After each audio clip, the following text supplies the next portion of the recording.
So I'm gonna do one more ramble video about the Taser units. So here are my four. I did have an M26, the one that took a lot of AA batteries, but that one did end up breaking, and I sold it to a cosplayer. I will buy a new one soon, just to have the collection go from, because I do want the beginning to end of Taser units, just because I do think these guys are so cool. I definitely wanted to show size. I always recommend for people who either can't carry because of the state they're in or want a less lethal option, the Taser Pulse. So this is about the size of, or a little smaller than most subcompact handguns. It does still shoot the same darts these units do. It does still has the same technology, just in a lot smaller package.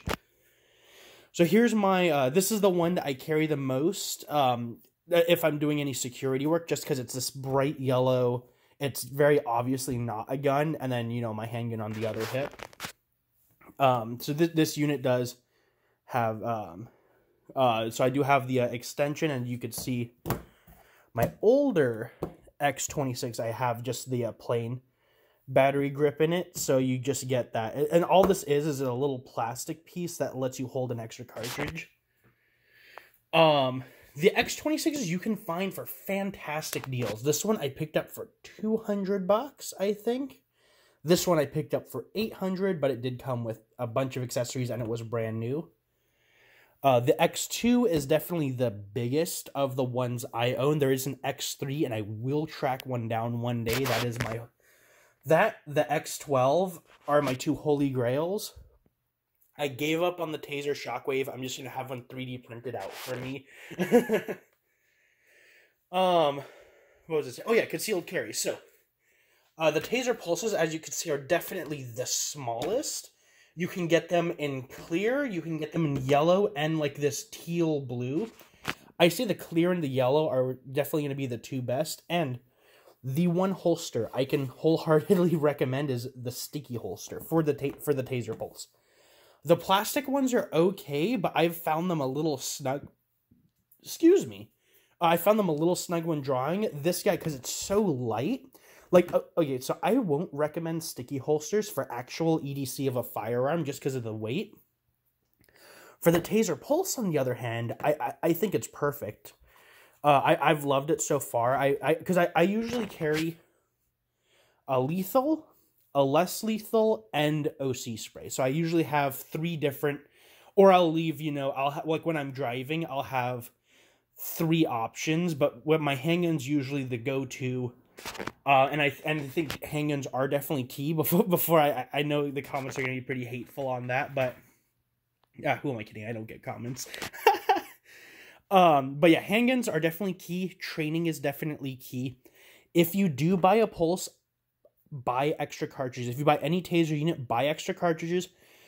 Shoot 3 or 4 times to figure out where those darts are hitting, how this thing operates before you start carrying it, because that's definitely not something you want to do out in the world, is have someone freaking out. You need to stop a threat and then have no clue how this unit works, where those darts are going. And if you miss with a dart, this is one thing, if you hold it sideways, this dart's going to go off into one direction. If you get one hit, you're not going to get a good connection. You will not get the effect you want. That's definitely one reason why law enforcement went over to the some law enforcement, if they could afford it, went over to the X2s, just because you get that secondary shot. You get that, basically that follow-up. Getting cartridges out, definitely the fastest would be, I think, the X26s, just because they have these big buttons on the side that you could just rip one out, throw another one in. The X2 kind of has them in a weird spot where they're down here, so you press there, and that will help pull these out. The Pulse, they definitely need to be broke, like the cartridges themselves. I would take them in and out a few times if you carry backups, just because they're it is legitimately kind of hard to get them out when they're fresh cartridges. They do kind of stick, and I would say remove the battery first, and then just pop them in and out like 10-15 times, and you'll be a golden if you ever need to take another one out.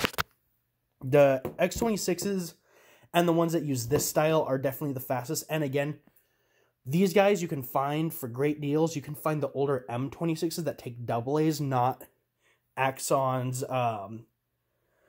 what do you call it? Their proprietary battery.